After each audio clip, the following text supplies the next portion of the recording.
Vamos a conversar ahora con Eric Fischer, presidente de la Asociación de Exportadores, a quien le damos el cordial saludo desde Huancayo, ciudad incontrastable, que a propósito hoy está cumpliendo 449 años de fundación. Eric Fischer, muchas gracias por esta entrevista. Buenas tardes. Muy buenas tardes, muchas gracias por la oportunidad. Es un placer y un honor estar en su medio de comunicación. Empezaré saludando este aniversario tan importante de una de las ciudades más icónicas de nuestro país y de una total relevancia tanto histórica como geográfica. Así que me siento muy honrado y muy contento de que en este día tan especial usted haya tenido la gentileza de convocarme.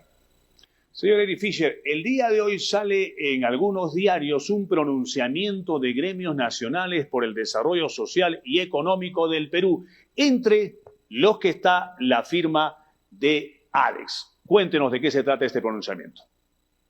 Bueno, realmente yo creo que todas las fuerzas productivas como los gremios estamos haciendo esfuerzos para comunicar que el gobierno que tenga la inmensa responsabilidad de asumir el mandato de la nación tiene que mantener todos los avances que hemos logrado a nivel de los años, a lo largo de los años, mantener lo positivo y lógicamente hacer todas las correcciones que sean necesarias, pero salvaguardando los motores y los principios tanto democráticos y los motores productivos que nos han permitido enfrentar esta crisis. O sea, yo creo que la demostración más importante de que lo que hemos hecho en términos de nuestro modelo productivo y nuestro relacionamiento con el mundo han sido puestos a prueba en esta crisis de COVID y gracias a Dios hemos pasado la prueba porque nuestra economía se ha podido sostener y nuestro país ha podido tener los recursos para enfrentar la crisis sanitaria de COVID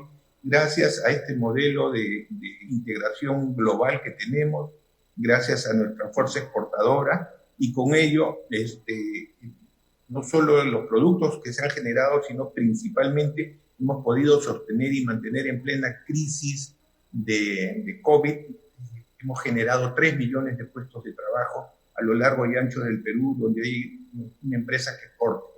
Por lo tanto, estos son los principios que entendemos debemos en el ámbito productivo sostener y en el ámbito democrático, bueno, el respeto a nuestra Constitución y a los pilares de la democracia, que entendemos todos los peruanos, es el camino que demanda los países modernos para seguir desarrollando. Señor Fischer, desde hace año y 3 meses los peruanos, al haber sido sumergidos en esta pandemia, estamos más abocados en sobrevivir, en recuperar nuestros puestos de trabajo, en cuidarnos, en que la muerte no nos caiga encima. Y estamos a puertas de unas elecciones. Y entonces, a veces el tema de las importaciones o exportaciones a muchos nos mantiene alejados de lo que realmente significa en nuestro país. Es por eso que yo quisiera preguntarle para nuestros televidentes, ¿cuál es la importancia en el desarrollo de nuestro país de las importaciones y de las exportaciones y cuál es en la práctica lo que le dan a nuestro país? A ver, le voy a poner un ejemplo muy sencillo y partiendo de un problema de salud. Cuando uno va al médico, termina la consulta y después de la consulta tiene que pagar al médico o tiene que por lo menos comprar sus medicinas. Entonces, la pregunta es, ¿la economía y la salud se pueden separar? De ninguna manera. La segunda pregunta que quisiera hacer es, como lo dije al principio, ¿qué permitió que el Perú pudiera salir adelante en esta crisis? ¿Qué le ha permitido al gobierno poder financiar el presupuesto de la nación con tantos sobrecostos que hoy día tenemos derivados por esta terrible crisis? Y además de la gran necesidad que tenemos de mejorar nuestra infraestructura de salud, de mejorar la condición de los más necesitados que hoy día tienen que recibir bonos de compensación, bonos de ayuda, ¿no? Entonces, ¿de dónde sale ese dinero? ¿Cómo se genera?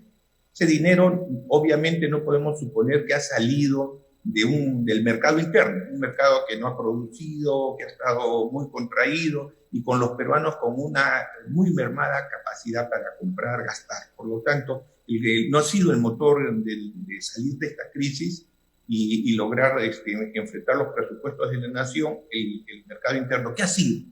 Ha sido las exportaciones que, como le dije, a pesar de la crisis, pudieron sostener y generar 3 millones de puestos de trabajo, y además pudimos atraer hacia el Perú divisas por casi 40.000 millones de dólares.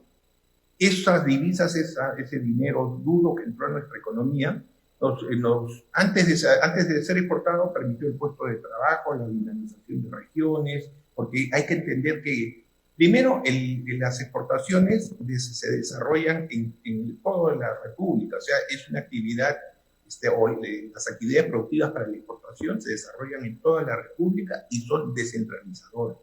El 87% de las empresas que exportan son empresas micro, medianas y pequeñas. Por lo tanto, la gran masa es una masa pequeña de empresarios luchadores que están trabajando acomodadamente a lo largo y ancho del país, ¿no? Luchando por hacer crecer la patria y por mejorar nuestra productividad. Pero en ese proceso encadenan a otros pequeños agricultores, a gente que da servicios de transporte, logística, en fin. Por ejemplo, el que exporta quinoa, no siembra quinoa, no está en Puno necesariamente, por decir algo, sino compra, acopia, por lo tanto encadena a pequeños agricultores al boom exportador. Eso es un primer punto. O sea, el Perú ha podido salir adelante porque tiene el mercado mundial, porque tenemos 21 acuerdos de TLC que llegan a 54 países, pero que representan el 40% de los consumidores del mundo. O sea, el Perú le puede vender al 40% de los ciudadanos de este planeta. Eso es una gran avance. Y el otro tema que es muy importante, ¿cómo nos financiamos? Y con esto termino. Nos financiamos porque hemos sacado bonos de deuda a futuro. El Perú se ha endeudado, ha colocado bonos y el mercado los ha comprado a buenas tasas porque cree en el Perú. ¿Y por qué cree en el Perú? Porque el Perú hoy día es un país que respeta los acuerdos internacionales, los acuerdos de libre comercio, es un buen pagador, es un buen vendedor. El Perú vende productos de altísima calidad, muy competitivos. Por lo tanto, nuestra imagen de credibilidad, de respeto a las normas internacionales, de ser un país integrado a la comunidad internacional y nuestra fuerza productiva exportadora son los dos elementos más importantes que nos van a permitir consolidar nuestra economía, seguir creciendo y con eso tener los recursos para enfrentar esta crisis terrible sanitaria y hacer la asistencia social que el Perú necesita tanto. Señor Fischer, el candidato Pedro Castillo en Chota dijo que iba a prohibir las importaciones. Eso causó bastante alegría en el público presente, porque él argumentó que eso iba a permitir que las empresas peruanas tengan más solidez. Eso suena bonito, pero prohibir importaciones tiene también sus riesgos. Cuéntenos, ¿qué pasaría en un eventual gobierno de Pedro Castillo si él sigue con esa idea de importar? ¿Qué se perjudicaría o no se perjudicaría nada a la economía de nuestro país? Bueno, para empezar, nos perjudicaríamos todos los peruanos. Eso de todas maneras. ¿Y por qué? Porque ¿qué importa el Perú? Por ejemplo, el Perú importa trigo. Y ahora vamos a consumir trigo nacional. El Perú no es un país que tiene aptitud agrícola para trigo, no tenemos grandes extensiones, ni los suelos ni los climas suficientes como para poder competir con Argentina, ser competitivos y ser autosuficientes en trigo. Entonces tendríamos que cambiar nuestro modelo, nuestra cultura alimenticia. Bueno, es un proceso que lleva muchos años. Y mientras tanto, ¿cómo se enfrentaría esto? Imagínense restringir el ingreso de maíz a nuestro país, que es la base para los alimentos del pollo, que es uno de los alimentos que más consume nuestro pueblo. El pollo pues se triplicaría de valor por el costo de los alimentos. Ahora, cuando los países se cierran o hacen cosas que son naturales y que no son buenas. Por ejemplo, hay sectores productivos que se vuelven, pues, que tienen monopolio. Entonces ya no les importa el precio que venden porque les tienen que comprar de todas maneras, el mercado está cerrado, sus productos dejan de ser competitivos porque nadie los forza a competir, no tienen competidores de afuera. Esto ya lo vivió el Perú, en época del gobierno militar, Lasco Alvarado, se prohibieron las importaciones y se sostuvo esta política algunos años más inclusive. Y yo me acuerdo de haber estado con mis padres comprando y que mi padre haya tenido que pagar $150 por una plancha sencilla, una plancha para planchar ropa. Hoy día con 150 dólares usted se compra, pues no sé, a lo mejor 10 planchas. Y a pesar de que todo ha subido en tantos años.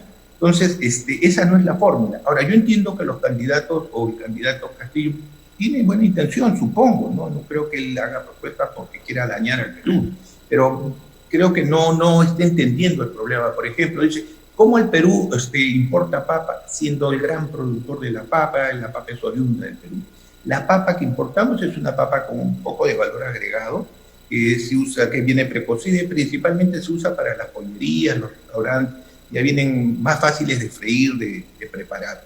Pero eso no es ni el 0,5% ni el 1% de lo que el Perú consume de papa. El Perú consume papa al natural.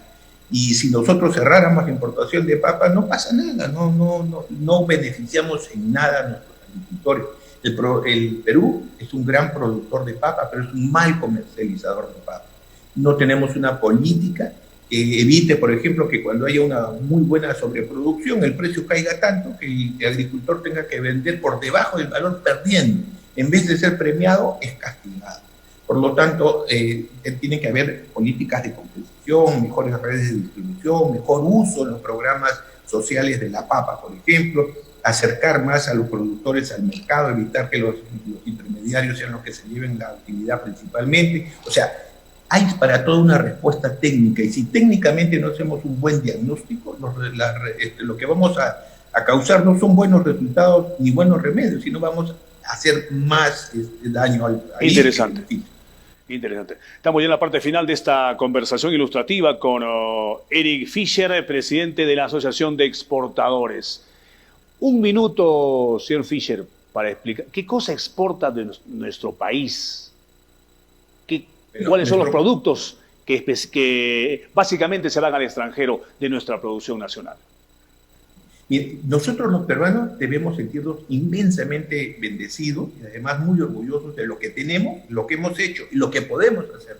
Por eso no podemos retroceder. El Perú exporta, gracias a que somos un país megadiverso y tenemos muchos climas, mucha variedad en nuestra biología. Tenemos una maravilla, exportamos productos que hoy día son líderes en el mundo: paltas, mangos, arándanos, cítricos, menestras, nuestros supergranos andinos, que son alimentos funcionales que hoy día el mundo reconoce y reclama más. La región Junín ha tenido un repunte muy importante por un producto ahora con la pandemia, que es el quión, el jengibre, ¿no? De hecho, ha levantado mucho su exportación. La maca, Junín ha sido un líder y sigue siendo un líder en exportación de maca, alcachofa, todos productos de excelencia que el Perú tiene y que podemos seguir desarrollando. Y desde las áreas de cultivo que tenemos disponibles en la costa de nuestro país, solo hemos utilizado el 10%, o sea, hay muchísimo más por crecer. Por eso hay que trabajar técnicamente y competitivamente, haciendo lo que hacen los demás países del mundo bien, repetirlo y mejorarlo si es posible. Y para terminar, finalmente quiero hacerles una reflexión a los peruanos. El 61% de nuestro territorio es la Amazonía, y es el territorio que nos define como país megadiverso. O sea, tenemos en la Amazonía todos recursos biológicos, acuícolas, temas que afectan y mejoran el clima, el oxígeno, la regulación del agua. Tenemos una de las despensas de agua dulce más importantes del planeta, en un planeta que tiene menos del 3% de agua dulce. O sea, la riqueza, el potencial en oro, en petróleo, en gas, en recursos forestales, es una maravilla. Pero de ese inmenso territorio, el Perú no exporta ni el 1% de los más de 40.000 millones que regularmente exportamos, ni el 1% sale del 61%. O sea, tenemos todavía una inmensidad de país con los recursos maravillosos para manejarlos con respeto al medio ambiente, socialmente, de manera socialmente inclusiva, y luchando contra el peor de los males, la peor pandemia que tiene nuestro país. Gobiernos corruptos, el modelo es muy bueno, y no vamos a cambiar el país si no cambiamos a los gobiernos. Todas las utilidades del boom exportador, todas las utilidades que ha logrado nuestro país con este crecimiento económico han sido malversadas por un gobierno, no por un modelo. un gobierno del fondo que todos conocemos y todos sabemos cómo nos ha afectado. Y finalmente, una constitución son letras en un papel. Un cambio de constitución no es cambiarla, tenemos que cambiar los peruanos, participar más, pedir transparencia, rendimiento de cuentas, estar más presentes en la conducción de este país, que es la casa de todos. Y eso se logra con unión, con fraternidad, con amor, con respeto a los valores democráticos, con respeto a los compromisos internacionales. Por eso es la importancia de pensar que hoy día el poder lo tenemos todos los peruanos y hay que ejercerlo responsablemente, protegiendo lo bueno y atacando lo malo. Y eso se logra con un trabajo de armonía, de respeto y de unión entre todos los peruanos. Gracias, señor Eric Fischer, presidente de la Asociación de Exportadores, por esta información vital, trascendental, la importancia de las importaciones y de las exportaciones en nuestro país, justo a 5 días de elegir a la próxima presidenta o presidente de nuestro país. Muy amable, muchas gracias, señor Fischer. Hasta una próxima oportunidad. Muchas gracias, señor, y muchas gracias por la oportunidad. Buenas tardes.